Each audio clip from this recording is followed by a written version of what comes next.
São muitos obstáculos para você conseguir importar cannabis de forma legal no Brasil, infelizmente. Então, tudo que o neurônio precisa, ou tudo que é anti-envelhecimento, a cannabis faz. Então, trabalhar com Alzheimer, com Parkinson, com outras doenças relacionadas ao envelhecimento, seguramente a cannabis é uma das melhores opções, se não a melhor. That marijuana is probably the most dangerous drug in the United States. E eu acho que as campanhas antidroga são muito ineficientes. Regulação de um mercado que já existe. Regulação. Trata de ver se o caso da maconha pode ser regulada, ao invés de ser simplesmente proibida. Herb is a plant. I mean, herbs are good for everything. Gilberto Gil declarou que, entre aspas, gostava da maconha. Olá, eu sou a Anita Crepe e esse é o Cannabis Hoje Pode, o podcast onde você fica sabendo dos avanços científicos, econômicos e sociais do universo canábico a partir de entrevistas esclarecedoras com os principais nomes desse ecossistema. A 4ª temporada do Cannabis Hoje Pode tem o apoio de Unileia, Flora Urbana, Bliss, USA Hemp e Aleda, marcas que reconhecem o valor da comunicação responsável e do jornalismo de qualidade. Mas é claro que nada disso teria sentido se não fosse por você, querido ouvinte, que pode apoiar também compartilhando esse episódio. Então, seja bem-vindo, seja bem-vinda e fica aqui comigo que eu já volto.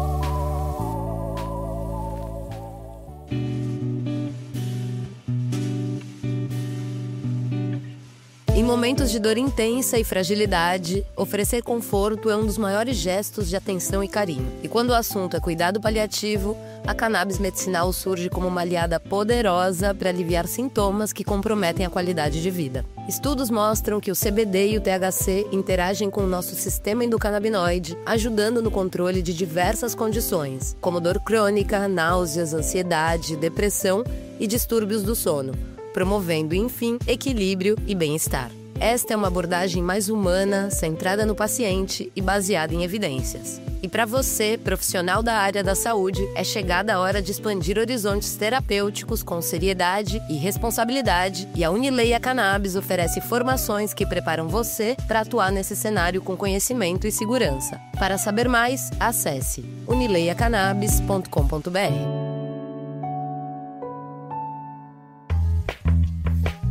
Olá, olá! Esse é o Cannabis Hoje Pode e o episódio de hoje tá imperdível para quem tem pet e quer ajudar o bichinho a lidar melhor com a dor. A gente parte de uma pesquisa recente que teve a coordenação do nosso convidado, o professor Francisney Nascimento, que é pós-doutor em neurofarmacologia, coordenador do Laboratório de Cannabis Medicinal e Ciência Psicodélica da UNILA, que é a Universidade Federal da Integração Latino-Americana, lá em Foz do Iguaçu, e ele pesquisa canabinoides e psicodélicos desde 2017, e além dessa pesquisa, ele vem falar sobre muitas outras coisitas interessantes. Então, Francisney Nascimento, seja muito bem-vindo ao Cannabis Hoje Pode.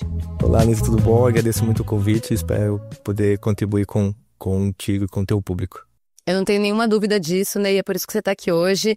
A gente vai passar por vários assuntos, mas eu queria começar com você nos contando sobre essa pesquisa, sobre a aplicação da cannabis em cães com osteoartrite, né? Que mostrou uma melhora significativa nos níveis de dor, mobilidade e qualidade de vida desses animais, sem efeitos adversos relevantes, né? Então, conta pra gente os detalhes desse estudo, que, além de tudo, ainda vai ser publicado na Frontiers in Pharmacology, que é uma revista científica super conceituada. Isso. Na verdade, a gente talvez começar antes falando do que é a osteoartrite, né? Boa. Basicamente, é uma doença degenerativa e inflamatória nas articulações. Temos em nós, em todos os mamíferos, em humanos e também em cães. Em cães é muito mais comum em cães mais velhos, né? Então, o cãozinho com 7, 8, 10 anos, né? Muitas vezes quando o animal já não faz mais os seus movimentos, né?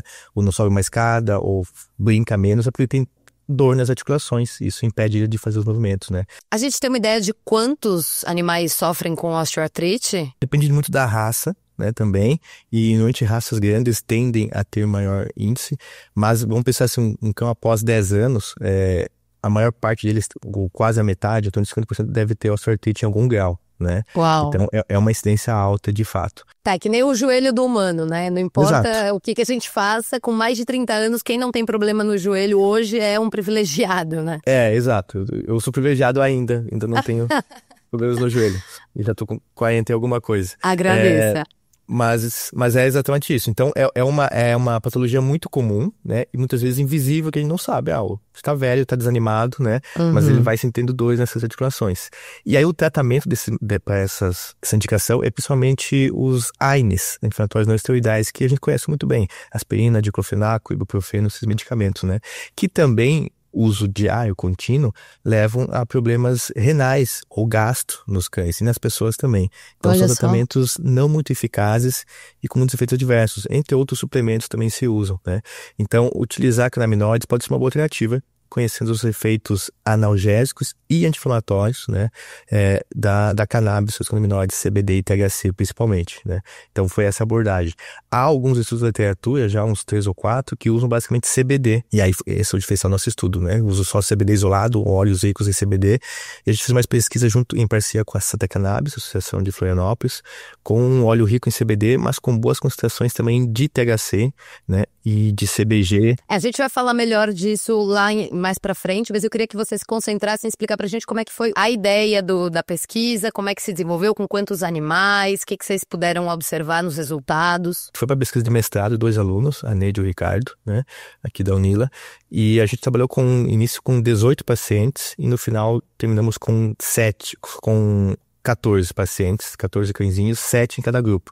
Então a gente dividiu esses pacientes durante 90 dias, um grupo tomou placebo e um grupo tomou cannabis, esse óleo de cannabis. Mas por que placebo para um cão, né? O cão não sabe o que está tomando. Mas, na verdade, o tutor, né? O tutor, o dono, o cuidador do cão, poderia saber. Então, melhor não saber também, até porque muitas das avaliações são questionários, obviamente, ao tutor, né? E também avaliação clínica. Então, tínhamos por 90 dias, 3 meses, esses estudos anteriores, comentei, são mais curtos. Então, a gente fez um estudo, a gente considera longo, 90 dias, pacientes tomando esse óleo. E aí, a gente avaliou durante todo mês, avaliava os níveis de dor, tanto com o veterinário avaliando, como o paciente estava com dor, né? E também questionários ao tutor. Como é que o cão está em casa? Está com dor, está com locomoção, está com qualidade de vida, está comendo bem, né? Então, durante 90 dias, avaliamos níveis de dor e efeitos adversos desses cães. Também, no começo, antes do tratamento e após, a gente coletou o sangue deles, fez todos os exames bioquímicos que a gente costuma fazer também, a gente sabe fazer em humanos, a função hepática, a renal, hemograma, tudo isso foi feito, né? E aí, o que vocês notaram, assim, né? O que vocês perceberam, o que vai sair nessa revista e por que você acha que eles ficaram interessados nesse seu estudo?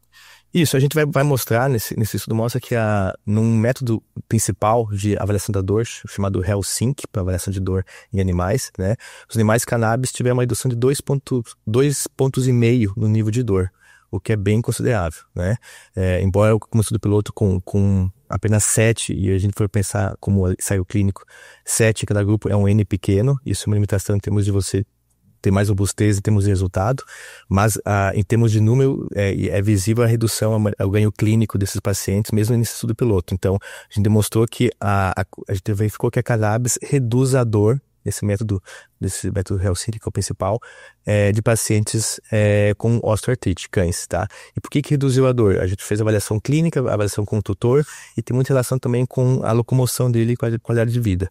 Então, basicamente, essa redução da dor, provavelmente, a gente não consegue ver isso no cão, mas outros estudos, principalmente em ratos, dão base para isso, devido à ação analgésica e anti-inflamatória dos canabinoides, né? Então, também interessante que falando do THC agora, o THC tem um efeito analgésico interessante, mais do que o CBD, né? Então, a gente acredita que provavelmente, pode fazer hipótese, que o efeito analgésico é auxiliado pelo THC, e o efeito anti-inflamatório, que também é importante para a redução do nível de dor, também influenciado pelo CBD e pelo CBG, que também tinha concentração interessante nesse óleo. Essa é a primeira pesquisa que utiliza assim, formulação rica em THC no Brasil?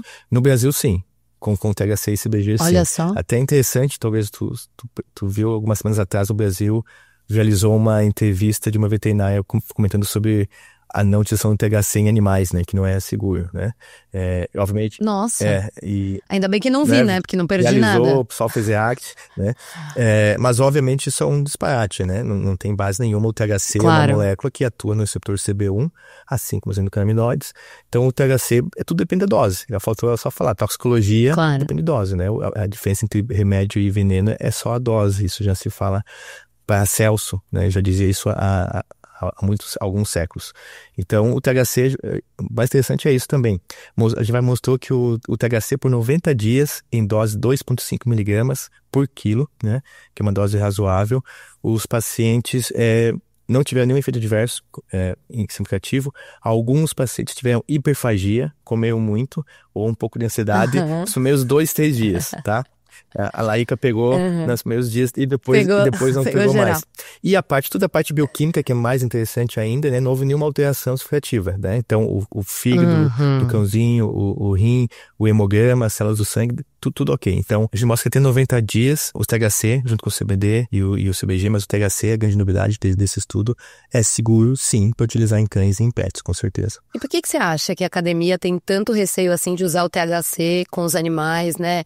Porque a partir dessa formulação mais ousada, a gente conseguiu ver uma baita melhora, né? Então, por que a academia tem esse pé atrás? A academia é o reflexo da sociedade, né? Muitas vezes, não deveria ser, mas a academia é de pessoas. Pessoas carregam seus estigmas, seus medos e também suas ignorâncias. Então, é uma questão, obviamente, a gente fala THC, o THC com efeito psicoativo, inibiante. Então, a legislação com relação ao THC é mais difícil de você trabalhar também, né? Então, ele tem acesso. Então, e também, obviamente, a indústria farmacêutica consegue mais facilmente colocar o CBD no mercado. É mais fácil de vendê-lo, é mais fácil de conseguir. Então, é muito mais fácil o acesso para o CBD também na academia, né? E também, obviamente, há de fato, estigmas ou cuidados excessivos com relação ao THC, na minha opinião.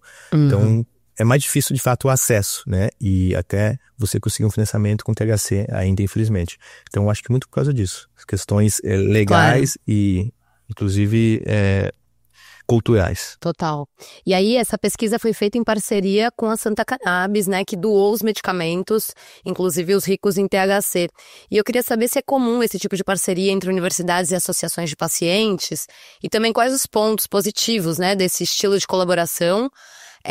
E não só os positivos, também traz pra gente aqui o cenário completo com os desafios todos. Sim, eu acho que cada vez mais comum, né, porque no Brasil associações são players importantes, né, de como a gente atua, né, também facilitação do acesso ao paciente e de minha parte eu tenho já trabalhado não é só com a Santa Cannabis, já trabalhei com outras associações, com a Abrace, com a PEP, né, então eu acho interessante como pesquisador trabalhar junto com associações que fazem um papel relevante no Brasil, né? Tem um protagonismo e deve continuar. E é muito mais fácil, né, você trabalhar com associações do que você às vezes fazer importações ou trabalhar com empresas que exigem outras burocracias.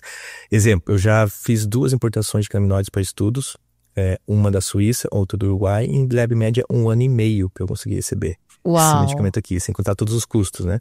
Então, são muitos obstáculos para você conseguir importar cannabis de forma legal no Brasil, infelizmente. E com a Santa foi rápido? Com a Santa é muito, muito tranquilo, né? A Santa tem a liminar, enfim, a autorização para doações para trabalhar com pesquisa, né? Então, a gente consegue documentação da universidade, a gente consegue isso em poucos meses, a gente consegue receber isso e trabalhar. Então, é muito mais simplificado. E tem algum ponto, assim, de dificuldade para trabalhar com as associações, assim, nessa parceria de pesquisa? Não, pelo contrário. Associações é a forma mais fácil, eu acho, de hoje da gente trabalhar. Olha, né? Só. Com autorizações a instituição necessita autorização para quadro de produtos controlados, né? E um farmacêutico responsável. Nesse caso sou eu, minha formação básica eu sou farmacêutico, e aí tudo fica muito mais simplificado, né? Eu tenho estudos nesse momento que estou fazendo com material importado e tem outro ano que vem que também com produto importado via outros financiamentos, né? Então a programação é muito mais, tem que pensar a médio prazo. Pensando assim, vou começar algo, se for pensar agora, eu vou pensar algo para começar em 2027. Não, 2027. Tem que sair esse 1 ano e meio, né? De importação, processos, todos junto com a Anvisa e internacionais. Então, eu acho essencial e o mais possível que eu posso trabalhar com associações, eu trabalho com associações hoje em dia. Muito bom. E aí, Ney, eu sei que o estudo agora entrou numa outra fase, vocês parece que agora estão observando o que acontece para além desses 90 dias iniciais, né? Conta pra gente até quando vai e que tipo de informação vocês esperam recolher nessa segunda fase. Isso, quando acaba 90 dias, né, então aí a gente acabou o ensaio clínico randomizado, que a gente chama, o grupo que estava tomando placebo começou a tomar cannabis também. Então agora todo mundo tomando cannabis, começou um outro estudo que a gente chama Open Label, né, estudo aberto. Então agora temos 14 pacientes tomando cannabis por mais 90 dias, né. A pergunta é, primeiro, se essa segurança que a gente viu até 90 dias vai seguir até 180, tanto clínica dos comportamentos do animal, tanto bioquímica. A gente vai fazer exames com os animais também para ver esses efeitos, né. Então, e aí ver se porventura também os efeitos se somam ou se reduzem ao longo do tempo, né? Então, a gente está finalizando essa segunda parte do estudo aberto, agora todo mundo tomando cannabis. Aliás, você falou isso, né, de se somam ou se diminuem, eu fico me perguntando, existe assim uma... não sei exatamente o termo, mas vai diminuindo o efeito da cannabis conforme o corpo vai se acostumando? Tem isso? Você que pesquisa cannabis há tanto tempo? Então, essa pergunta é a pergunta de 1 milhão, mais ou menos. Né? Ainda não está claro. Se discute isso, o quanto a tolerância acontece, né? O processo de tolerância, né? Você tem que tomar uma dose maior para ter o mesmo efeito.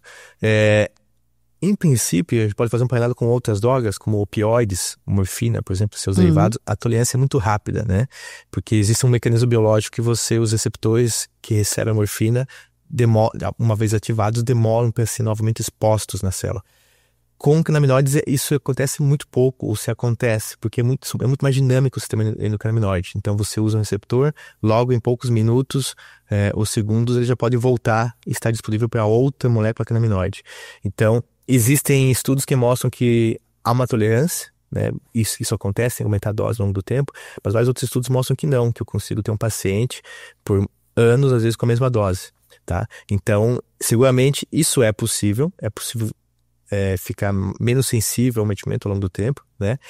Mas também é possível que isso não aconteça. Então a gente precisa entender ainda quais os tipos de pacientes ou em quais órgãos, é mais no cérebro, é mais no pulmão, é mais, enfim, nervos periféricos que acontecem isso.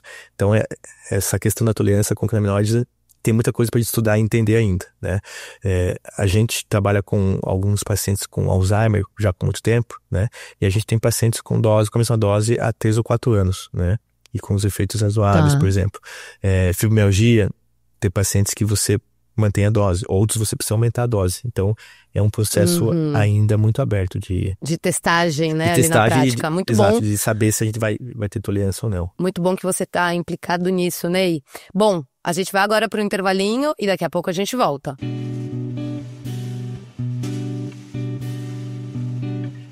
Agora, deixa eu te contar aqui rapidinho que na semana passada o secretário de Saúde dos Estados Unidos, Robert Kennedy Jr., falou sobre psicodélicos no Congresso americano, reacendendo as esperanças de autorização do uso de substâncias como MDMA e a psilocibina no país. Ele, que é entusiasta de longa data dessas substâncias para tratamentos de patologias mentais, disse estar trabalhando com o FDA, a Anvisa deles, para liberar esse tipo de tratamento nos próximos 12 meses. Eu falo sobre isso no artigo da semana para o Poder 360, que vem com um infográfico mostrando os estudos com psicodélicos que estão avançados nos Estados Unidos. Vem ler, o link está na descrição do episódio. Estamos de volta com Ney Nascimento, que é professor e pesquisador de canabinoides e que vem trabalhando numa série de estudos super interessantes que ele veio contar aqui pra gente. Então, Ney, na primeira parte do programa a gente falou sobre a sua pesquisa com os pets. E agora eu queria que você contasse um pouco mais pra gente sobre as outras áreas que você tem pesquisado na clínica humana, né? Eu sei que você tem achados interessantes e recentes sobre o Alzheimer, é isso? Isso. A gente, na verdade, é um laboratório de pesquisa clínica, a parte de neurologia, psiquiatria e reumatologia, basicamente. Muito mais humano, né? A gente fez só um estudo com pets até agora.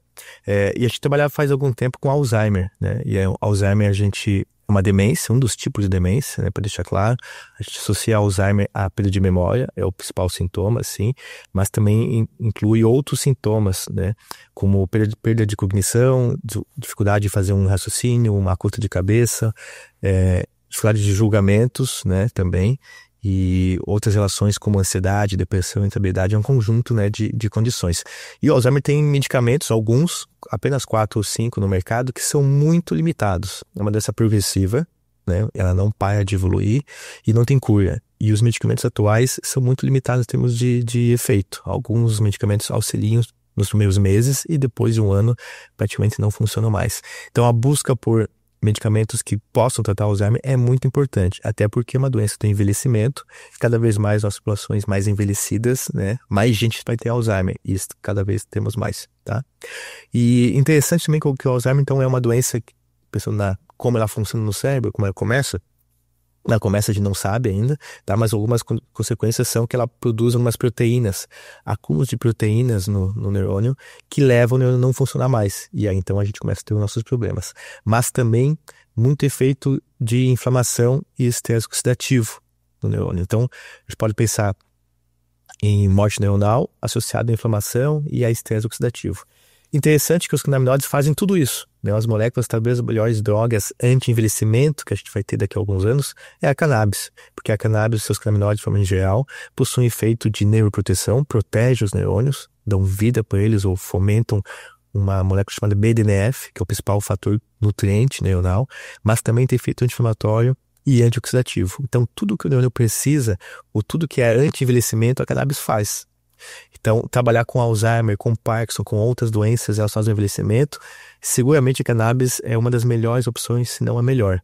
E a gente demonstrou no artigo de 2022, foi o primeiro artigo da literatura mundial, mostrou que cannabis pode recuperar níveis de memória em um paciente com Alzheimer. Então tem só um estudo na literatura até hoje que mostra isso daqui nosso, da Unila, de Foz do Iguaçu. Mas é só um paciente, né? Isso é muito limitado, isso é uma questão. Então a gente fez outro estudo maior, que está agora sob análise de revista também, ainda não aceito a publicação, mas eu já mostrei esses dados em alguns congressos. A gente fez estudo duplo cego, randomizado, com placebo por 6 meses, esse foi junto com a Abrace. Então, por 6 meses, 14 pacientes tomaram cannabis e outros 14 pacientes tomaram placebo, né? E ao final de 6 meses, a gente repetiu esse resultado. O grupo que recebeu cannabis ganhou pontos num teste chamado Minimental, ganhou pontos na memória, recuperou parte da memória, uma pequena parte, mas recuperou, e foi significativo em relação ao grupo que tomou placebo, que seguiu declinando, seguiu perdendo a memória ao longo de 6 meses. Então, esse é um estudo muito interessante, que acho que a gente consegue talvez publicar até o próximo mês, e que acho que vai ter uma boa repercussão nacional, talvez até internacional, porque são resultados muito interessantes, demonstrando algo que na prática a gente já sabe muita coisa. Muitos relatos, né, já se usam, tem muitos relatos na internet de pacientes que usam cannabis para Alzheimer e o paciente recupera muitas das suas funções, tá? Mas não tem nenhum artigo ainda demonstrando como isso funciona. E a gente está prestes a demonstrar isso com um estudo grande, né? E numa revista também que se for aceito nessa revista, pode ser uma revista de Alzheimer específica, e a gente pretende demonstrar, então, que a cannabis talvez seja um dos melhores medicamentos ou tratamentos para tratar o Alzheimer. Já posso adiantar também que a gente já finalizou um outro estudo de Alzheimer, o terceiro, então, um outro ensaio clínico, com 72 pacientes, com desenho parecido, e aí trabalhando com canabinoides isolados, né? Então a gente não finalizou a análise estatística ainda dos resultados, também tudo é com código, é randomizado. A gente finalizou um outro estudo com 72 pacientes, um grupo também placebo e outro tomando canabinoides, aí só THC ou CBD isolado associado. Então uma ideia também para a gente poder comparar. O óleo full espectro é melhor ou é só o CBD e o THC que tem esse efeito, né? E saber se um é melhor que o outro. Então a gente também já finalizou o terceiro estudo de Alzheimer, né? Mas estamos a ponto de publicar o segundo nesse momento. E esse terceiro, quando é que a gente vai ter acesso aos dados? Eu acho que até metade de agosto, a gente consegue fazer toda a análise estatística e ter esses dados, né? E aí avaliar se de fato funcionou ou não. Mas você já tem alguma indicação sobre esse estudo? Se está sendo realmente algo assim completamente fora do que se esperava, com resultados muito bons ou dentro da média? Não tenho ainda, porque a gente faz tudo com códigos, né? Então a gente não sabe quem é placebo e quem é cannabis. Então existe um outro código, a gente vai quebrar o código daqui a alguns dias, que a gente chama, e começar na estatística daqui a alguns dias, de fato.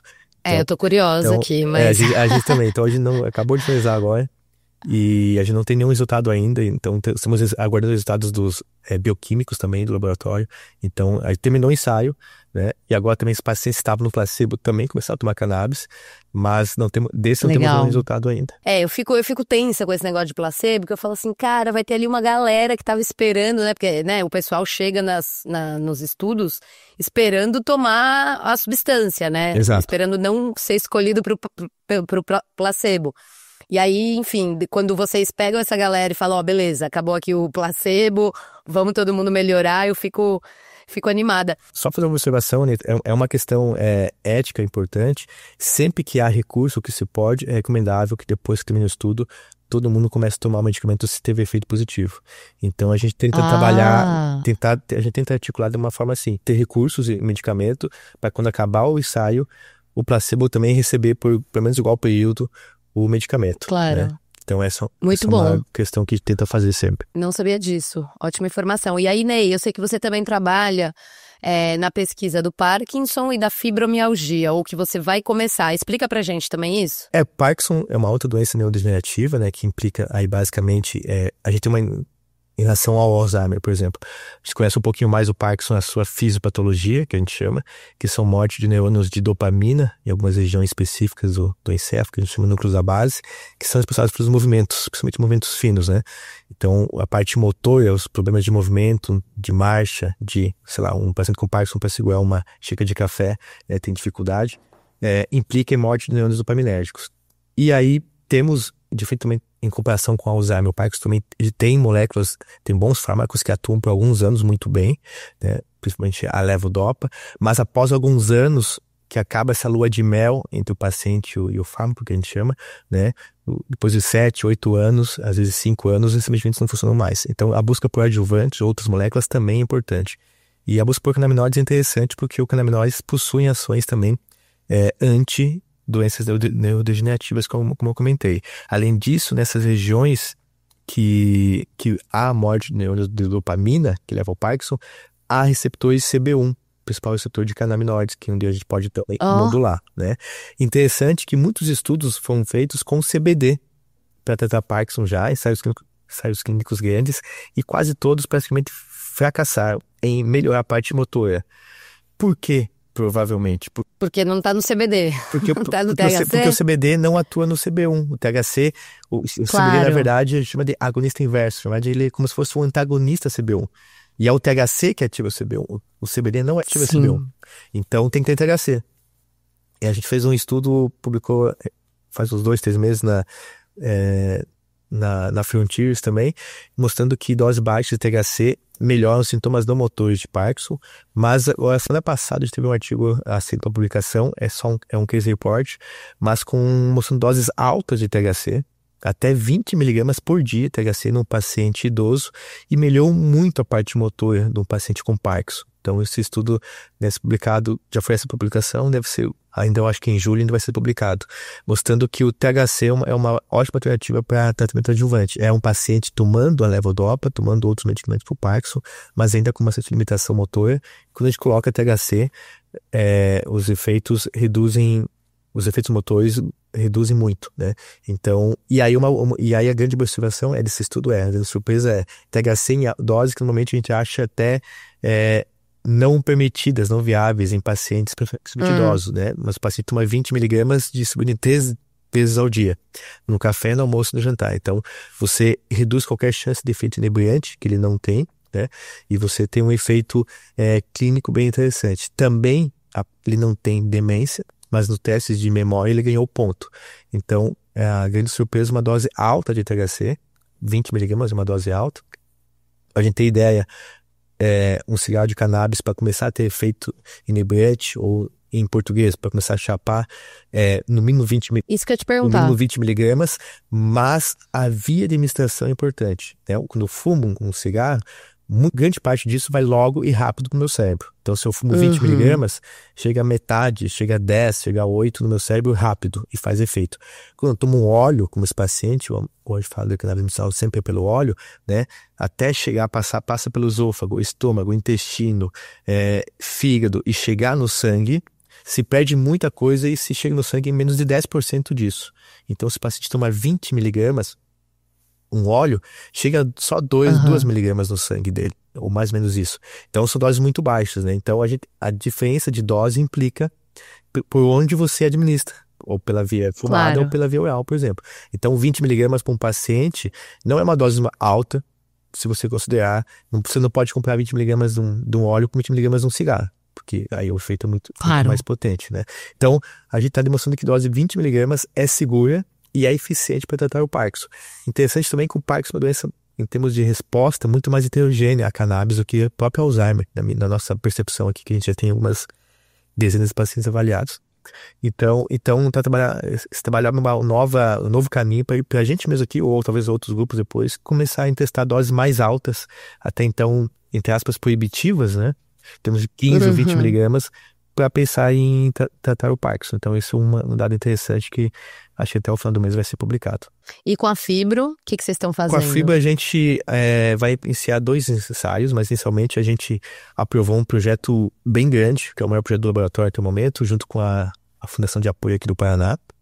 E a gente vai fazer um ensaio clínico randomizado duplo cego com placebo, com 140 pacientes mulheres no ano que vem aqui em Foz do Iguaçu, Cascavel e Curitiba, junto com a UniOeste e com a FPR de Curitiba e a Unila aqui em Foz. Mas antes disso, a gente vai fazer um ensaio clínico já esse ano, que a gente chama Open Label, apenas aqui em Foz e Cascavel, com 36 pacientes com fibromialgia, também com a Santa Cannabis. Já está, inclusive, no nosso Instagram, LCP, Laboratório de Cannabis Psicodélicos, lcp.unila. Nosso Instagram já tem um formulário, tem divulgação de pacientes aqui do Paraná que posso vir até aqui, pacientes com fibromialgia, para participar do nosso estudo. Então a gente vai trabalhar também. Até quando vocês vão estar abertos para essas inscrições? Até dia 20 ou 25 de julho agora, está aberto ainda, né? E tá vai ótimo. ser estudo de 6 meses, com visitas mensais a Foz do Iguaçu ou Cascavel. Então o estudo é aberto agora em parceria também com a Santa Cannabis. Esse é o de 30 e picos pessoas? 36 pacientes. Esse todos vão receber cannabis, exato. Tá. Esse de 140 que vocês pegam um recorte de mulheres, por quê? Porque assim, eu sei que a fibro, ela ataca prioritariamente ou majoritariamente mulheres, né? Sim, mais de 90%. Por que você acha que isso acontece? Então, a gente não se sabe por quê, né? A fibromialgia também é uma autoimune, síndrome, né? Talvez autoimune, né? Então, não sabe exatamente como começa ou de onde vem. Até porque talvez sejam várias situações diferentes, né? A paciente de fibromialgia também é bastante heterogênea, né? Ou heterogêneos entre eles. Então não sabe bem como funciona, como começa, né? E na verdade, vários tipos de dor, quando você tem um tipo de dor que não se encaixa em nenhum outro tipo, por exclusão, diagnóstico, fibromialgia. E talvez tenha uma relação com uma questão hormonal, talvez. Sempre que a gente pensa em uma coisa, né, difere do sexo, pensando nos hormônios. Mas também não se sabe. Mas em torno de 90% ou até mais que isso, 90% das pacientes de fibromialgia são mulheres. Então nossa escolha é só por pacientes mulheres pelo grande público que é e para ter uma amostra mais homogênea. E aí desse ano que vem vai ter um grupo placebo e um grupo cannabis, né, por alguns meses, e depois todo mundo também começa a receber cannabis. Que maravilha! E esse é um estudo interessante, que como é financiamento estadual aqui, e o Paraná tem uma lei de colocar cannabis no SUS, mas ainda muito restritiva, infelizmente, né, apenas acho que para convulsão e para convulsões existentes e para esclerose múltipla. Então a gente está tentando articular isso também, que se esse ensaio tiver resultados positivos, né, a gente possa colocar também no SUS do Paraná, pelo menos, a cannabis para a fibromialgia, né? E a expectativa é que esse seja o ensaio clínico também de maior alcance em termos de desenho instrumental de pacientes, né? Da literatura envolvendo cannabis e fibromialgia. Que maravilha, maravilhoso o seu trabalho aqui, conhecer, né, onde é que você está metido aí. E o mais doido é que, além de pesquisador, você tem tempo também para ser empreendedor nessa indústria da cannabis. Não tenho tempo, mas estou tentando. Mas faz surgir, né? Você abre um tempo ali e você é um dos sócios fundadores da 3F Clinical Trials, que, se eu entendi bem, oferece serviços de análise de canabinoides para empresas. Mas eu queria que você contasse para a gente exatamente que tipo de análises e para que tipo de empresa. Exato. A TZF é uma empresa a gente chama de CRO, Contract Research Organization, uma empresa que faz pesquisa clínica para a indústria farmacêutica. A indústria, então, tem um produto de cannabis e pretende validar, ver se funciona com pacientes, também validar, fazer registro junto à Anvisa. Então, qualquer medicamento que está na farmácia, não só cannabis, qualquer medicamento, é preciso fazer ensaios clínicos para demonstrar segurança, eficácia e registrar na Anvisa e colocar na farmácia. Então, a TZF é como se fosse uma filha do laboratório aqui, né? Então, eu tenho com alguns ex-alunos e outros profissionais, a gente é uma empresa de pesquisa clínica. Então, empresas de cannabis que precisam registrar seu medicamento, ou têm o interesse de registrar como medicamento definitivo. Lembrando, a 327 é uma resolução atual, né, que permite que tenha medicamentos à base de cannabis na farmácia no Brasil. É uma legislação transitória, né, que vai terminar em alguns anos. Então, empresas que pretendam fazer estudos definitivos, registro definitivo, necessitam fazer ensaio clínico, né? Contratar uma empresa que testar em pacientes e mostrar que funciona e que é seguro. Então, a 3F é uma empresa de pesquisa clínica focada em canabinoides, né? Para trabalhar junto com a indústria farmacêutica, para facilitar ou fazer esse meio campo para registro de produtos de cannabis no Brasil. Então essa é a nossa expertise. Acho muito interessante isso e o fato de você estar nesses dois mundos, né? Das empresas, do capital privado e também na esfera pública da universidade. Conta pra gente assim, um pouco das diferenças, nas dificuldades de trabalhar com a empresa privada e de trabalhar na universidade. Na pesquisa, né? Na verdade, a ideia da empresa surgiu por algumas coisas que não consigo fazer na universidade, né? Então, começou a vir empresas até mim e até o laboratório, até a universidade, para contratar ou fazer estudos, né, com objetivos muito específico e privado, né? Então, eu como laboratório, como pesquisador, eu tenho interesse e tenho como servidor público, né, além de aulas, né, graduação, pós-graduação, enfim, mas o laboratório gera evidências, né? O cientista quer saber coisas, né? Claro. Só saber o meu objetivo, então, como pesquisador, é gerar evidências, mostrar que a cannabis pode ou não facilitar o tratamento de algumas doenças, né? E aí, mostrando que a cannabis ajuda no Alzheimer, por exemplo, até começando a mostrar, né? Médicos podem utilizar, pacientes podem utilizar, indústrias, empresas podem utilizar esses dados e fazer outros estudos. Então, a ciência, a academia serve para isso, né, fomentar a ciência na sociedade, né? Mas então eu tenho interesse em trabalhar com Alzheimer, com Parkinson, com autismo, com fibromialgia. Mas chega uma empresa de cannabis, eu quero testar isso aqui, sei lá, para gastrite. Eu não tenho interesse científico trabalhar com gastrite e nem sei, né? E nem quero, não consigo, um pesquisador não consegue fazer tudo, né? Então a gente surgiu o momento, então talvez eu possa fazer isso, abrir uma empresa, né, que na época a gente abriu com colegas professores e ex-alunas aqui que se formaram comigo, fizeram mestrado. Então, uma chance também de, né, pessoas aplicar na prática o seu conhecimento em pesquisa. E a gente consegue, então, de forma muito mais dinâmica, né, fazer serviços pontuais para empresas, algo que, às vezes, para a universidade também é muito mais complexo. Como instituição pública, precisa convênio, precisa ter uma cooperação. Então, leva, às vezes, quase um ano para você conseguir executar um projeto. E dentro de uma empresa tem muito mais agilidade, né?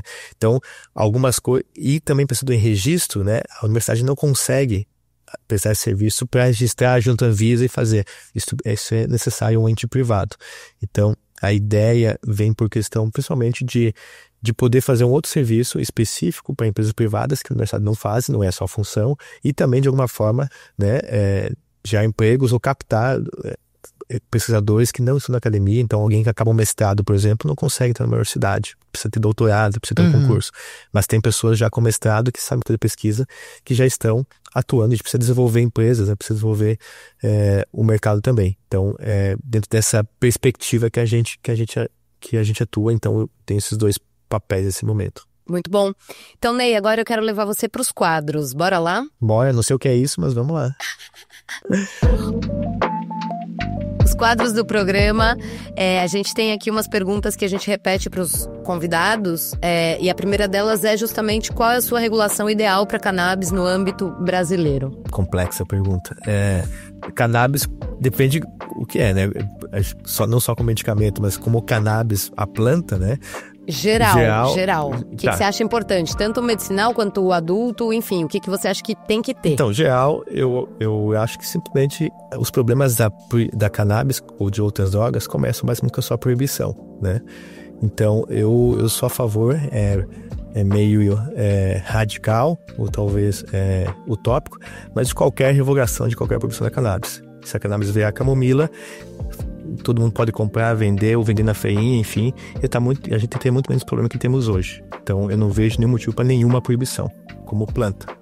A gente não pode proibir uma planta, isso é uma prepotência e uma arrogância do homem proibir que uma planta exista. É isso que a gente tá. É ridículo. Não, é inacreditável. Né? É inacreditável, né? As coisas daqui umas décadas a gente vai ver o quanto a gente tá dentro dessa proibição, o quanto é ridículo, né? Eu tenho 2 filhos, um tem 5 anos, o Joaquim, o mais velho. E ele não sabe ainda que a maconha é proibida, né? Então, e lá em casa tem muito gente que fala marihuana, porque minha esposa é venezuelana, fala mais espanhol em casa. Então, a gente tem um monte de marihuana pela casa, de painel, de foto. Ele já foi no Paraguai comigo em alguns movimentos, já plantou cannabis junto, maconha. Então, daqui a pouco ele vai levar um choque na escola, quando ele souber, né? Mas, então, eu acho muito... É um experimento interessante quando vai acontecer isso, infelizmente para ele, né? A gente não se dá conta da idiotice que é, ou a loucura que é proibir uma planta, né? Daqui a pouco a gente vai se dar conta de algumas décadas, né? Então, toda proibição, para mim, deve ser revogada. Outra coisa é pensar como medicamento, assim como qualquer outra planta. Então, temos a camomila, qualquer um pode plantar em casa, o boldo, mas regular como medicamento, com um profissional, numa farmácia, aí implica em outras condições sanitárias de eficácia. Aí é uma outra questão, né, que você precisa regular, padronizar, assim como qualquer outro fitoterápico, na minha concepção, né? O que já temos de fitoterápico no Brasil já é bastante excelente, até talvez muito restritivo, mas poderia se aplicar a cannabis, né? Então, eu acho os efeitos adversos, né? Os efeitos adversos dela são muito leves, comparando com outras substâncias que a gente tem aí, que a gente sabe que inclusive é venda livre, né? São inclusive plantas que podem matar, né? Na sala de um monte de gente aí que nem sabe. Exato, então, tipo assim, qualquer proibição pra mim é estúpida. Então, de forma geral, eu sou a favor de qualquer revogação de qualquer proibição da cannabis. E se for falar de medicamento, aí se aplicar as leis que nós já temos, que são muito boas para fitoterápicos. É isso, tô contigo, Ney. Agora, no Cannabis Indica, a gente pede uma sugestão, ou de conteúdo, filme, livro, né? Ou pessoa que você acha assim, putz, quero sugerir essa pessoa pra todo mundo ir atrás dela pra aprender mais sobre cannabis. Puxa, como conteúdo, pessoa, eu penso em 2 pessoas do Brasil. O professor Elisaldo Carlini, que faleceu há alguns anos, né? Tem muito material dele, livro, artigo, enfim. E o professor Siddhartha Ribeiro, né? Com Flores do Bem, com outros livros. Segui o Siddhartha. Siddhartha já esteve aqui, é um amigo, mas é um ídolo, um intelectual. É um ídolo. Intelectual, né? Geral da nação, total. Ele consegue transpor a questão das drogas, da cannabis também para as questões sociais, antropológicas, é sensacional. Então, se for seguir alguém, primeiro começa com o Siddhartha Ribeiro e o professor Elisaldo Carlini. Boa. Então agora, Ney, eu quero que você deixe pra gente o seu contato, como é que a gente encontra você, a Unila, a 3F, manda tudo aí, LinkedIn, arrobas, conta pra gente. Eu até tenho LinkedIn, mas eu não dou conta, não uso. Minha Imbra, a gente falou disso. Mas enfim, principalmente o Instagram do Lab, @lcp.unila, que a gente tá bem movimentado, a gente produz bastante conteúdo lá, bastante vídeo também. E o meu é Ney, com Y, Ney P Nascimento. São os onde a gente tem mais trabalhado de forma virtual, digamos assim. Mas no LCP eu acho vale a pena seguir, que tem bastante coisa interessante lá. E a 3F, sim, a 3F, se tiver alguém... 3F tem Instagram também, é @3F, 3F por lá, Tríplice Fronteira, Brasil, Paraguai, Argentina aqui, 3F Clínica, é fácil de achar também. E também a gente produz bastante vídeo lá, informações voltados, a gente também atende, 3F também é uma clínica, não é só pesquisa clínica, então até o Instagram é mais voltado para clínica, mais para paciente de fato, né, que é mais B2C. O B2B na 3F é mais entre as empresas do que no Instagram. Mais no boca a boca, exato, né? Claro, indicação. Ney, quero agradecer a sua participação aqui. Eu já conheci um pouco do seu trabalho, mas adorei conhecer mais. E quero continuar conectada, porque tem muita ideia de pauta que vai rolar a partir dos seus estudos. Então, agradecer pelo seu trabalho, pela sua participação aqui. Volte sempre, as portas estão abertas para você. Não, eu que agradeço também, agradeço seu tempo, seu convite, parabéns pelo teu trabalho também, divulgação que é super importante, e todo mundo precisa se ajudar, né, pra gente fomentar a cannabis e outras drogas que estão à margem, que precisam voltar para a clínica, que as pessoas tenham o direito de usá-las quando possam e quando desejam. Totalmente. Então é isso, pessoal, até a semana que vem.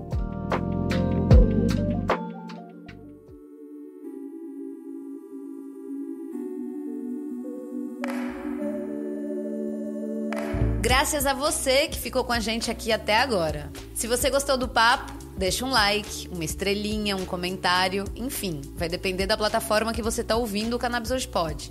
Mas não deixa de fazer isso não, e se puder, compartilhe o episódio com um amigo, porque ajuda demais a espalhar e engrandecer o nosso trabalho. E se quiser falar comigo, é só mandar um alô no cannabishoje@gmail.com ou seguir a gente no Instagram, no @cannabishoje. O Cannabis Hoje Pod vai ao ar toda terça-feira. É apresentado por mim, Anitta Crepe, e produzido pela Leopoldo Electrical Group. Até a semana que vem!